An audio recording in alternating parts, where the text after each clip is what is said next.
Namuomba kama mama yangu atanisikia hapa pia, huyu japokuwa ni mkosaji lakini pia ana haki pia kupata mshauri wa kisaikolojia ili kumtuliza, ili hata hukumu yake itakapokuja basi ahukumiwe akili yake ikawa imetulia. Maana tukimwacha naye mwenyewe anaweza akajichukulia sheria mkononi, akajidhuru na akadhuru wengine. Lazima tuangalie familia yake ya nyuma. Lakini ukizungumzia huyu sasa aliofanyiwa, mazingira ni mabaya zaidi kwake kwa sababu pale ameaibishwa, amepigwa. Kwa hiyo pale amefanyiwa ukatili wa kisaikolojia, ukatili wa kimwili. Kwa hiyo ni hali ambayo sio nzuri, amezalilishwa kwa ufupi. Na maana kama ni sheria ikichukua mkondo, basi hawa waliofanya wanaweza wakafanyaje, wakaathirika zaidi. Lakini nitoe wito kwa watu ambao wanatumia matumizi ya mitandao ya kijamii. Kwa sababu kipindi cha nyuma mitandao ya kijamii ilikuwa haijaje.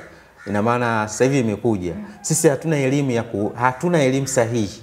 Baadhi yao hawana elimu sahihi ya kutumia mitandao. Mtu anachukulia hizi tu kurekodi, hajui baada hapo matokeo yake inakuwaje. Sio tu hawa wanafunzi, hadi tunaona wanafunzi wa vyuo vikuu miaka ya nyuma katikati kuna skendo nyingi, wanafunzi sijui ya chuo gani na chuo gani wamejirekodi wakiwa uchi, wakiwa wanafanya vitendo vya ajabu.